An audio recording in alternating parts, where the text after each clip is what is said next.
Aufbruch der Siebtklässler des Dillinger Gymnasiums vom Jugendgästehaus im Bregenzer Wald. Eine Gruppe geht auf die Piste. Ja, das Wetter passt. Schnee fehlt nach wie vor, aber wir gehen hoch zum Skifahren mit den fast 60 Kindern. Und die Alternativgruppe macht am Vormittag einen Fitnessparcours. Je nach Wetter gibt es täglich ein anderes Programm für die Nicht-Skifahrer im österreichischen Dorf Bezau, gleich hinter der Grenze des Allgäus. Ausgedacht haben es die Lehrer und die Herbergsmutter des Gästehauses.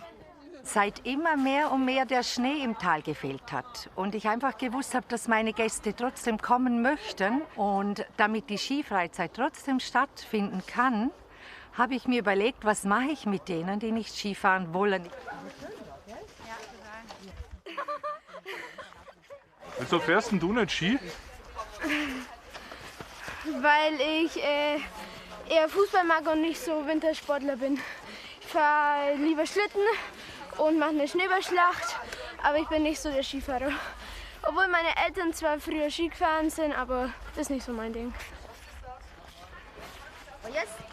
Wir sollten eigentlich einen Langlaufkurs machen. Das war eigentlich der Plan, dass ich den Langlaufen beibringe, einen Tag. Aber da jetzt der Schnee leider nicht da ist, muss es halt der Fitnessparcours werden.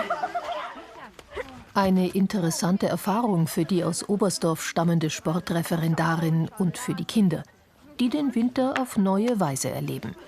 Und die zeigen, dass auch Winter ohne Schnee etwas zu bieten haben.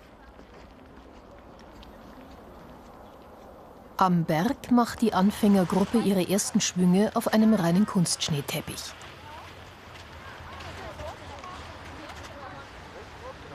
Bei den Sportlehrern in Bayern gehört die Skiprüfung auch zur Ausbildung.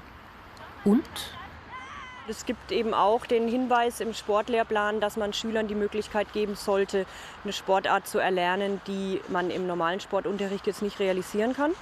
Und da ist Skifahren in Bayern einfach traditionell. Und darum machen das die Schulen auch natürlich seit vielen Jahren oder Jahrzehnten eigentlich schon. Winterwandern wäre zum Beispiel natürlich auch eine Alternative und unsere Alternativgruppe macht ja genau das. Die Fortgeschrittenen sind inzwischen oben am Berg.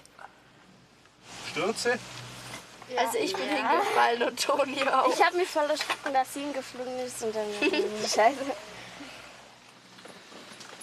Auch oben ist die Schneesituation problematisch.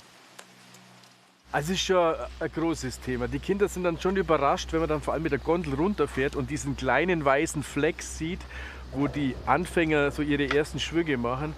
Dann sind die dann schon so ein bisschen nachdenklich und denken, oh, wo geht das Ganze hin? Und vor allem hier die Pisten dann auch. Viel Kunstschnee, ja, man fährt ständig an irgendwelchen Kanonen vorbei. Oben wird viel beschneit. Ja, wir thematisieren das schon. Ohne Kunstschnee geht heute in einem größeren Skigebiet nichts mehr.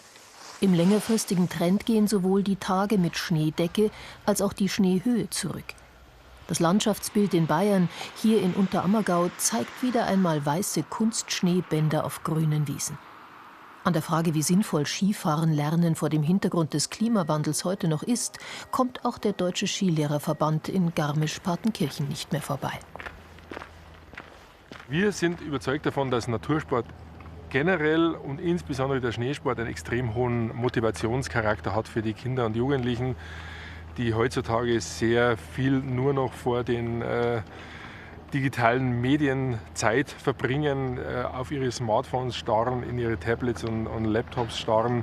Und das kann der Schneesport, der Natursport schon wirkungsvoll beheben. Und wir sind jetzt gerade dabei, ein Programm zu entwickeln, wie wir das Thema Umweltbildung in der Skilehrerausbildung, in der Schneesportlehrerausbildung besser positionieren können, besser umsetzen können. Direkt unter den Liften in Garmisch befindet sich das Irmengard-Gymnasium.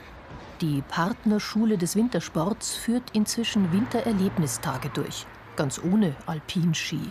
Die Schülerinnen wollten zum Teil Snowboard fahren, zum Teil Skifahren, zum Teil aber auch gar nicht Skifahren.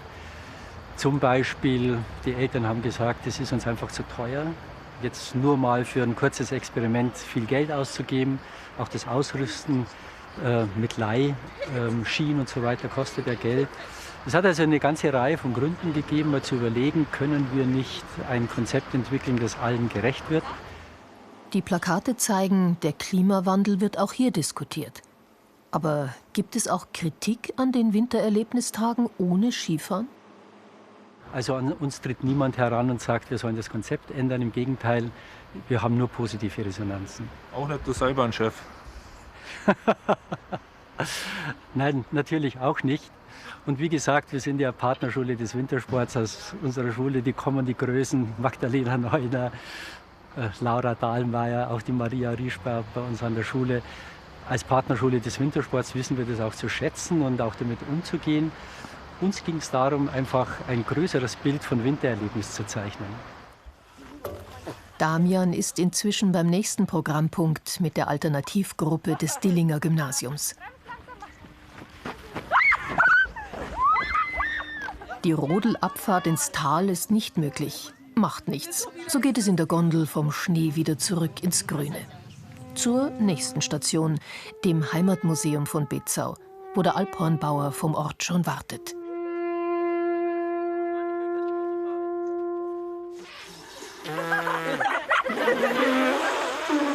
Ganz locker bleiben. Nur die Lippen.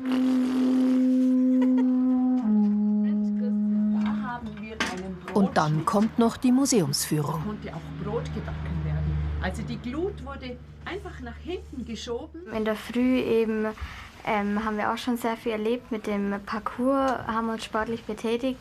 Und jetzt eben heute Nachmittag das Highlight dann mit dem Rodeln. Und jetzt ist es auch noch sehr interessant, eben das Museum hier zu besuchen. Naja, halt ein bisschen auch kühl und manchmal schlafen halt auch die Beine ein, aber sonst ist alles auch interessant. Am nächsten Tag wandern sie dann zu einer Käserei. Oben sind die Skifahrer mit manchmal zwiespältigen Gefühlen. Skifahren ist schon so meine Leidenschaft und wenn es dann keinen Schnee mehr gibt, dann kann man nur noch auf Gletschern Skifahren und dann ist wieder zu viel Touri, also zu viele Skifahrer. Die Kinder gehen ganz anders raus aus diesem Skilager, man hat zueinander gefunden und egal ob ich jetzt auf der Piste Ski gefahren bin oder unten gerodelt bin, gewandert bin, am Abend trifft man sich, man hat sich was zu erzählen, man macht irgendwelche Turniere, spielt und am Schluss die Abschlussparty und das ist das Entscheidende und das ist mit keiner anderen Schulveranstaltung meiner Meinung nach zu vergleichen. Die schwarze Piste hinunter ist eine Mutprobe zum Abschluss.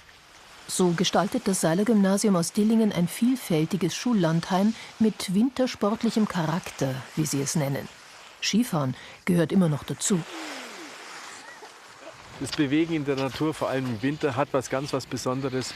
Und ich denke schon, dass man es den Kindern die Möglichkeit geben muss, dass sie es zumindest einmal erfahren. Und dann kann jeder für sich selber entscheiden. Das Dillinger Gymnasium zeigt Möglichkeiten, mit dem Winter im Klimawandel umzugehen. Von dem gemischten Programm könnte auch der Tourismus noch etwas lernen.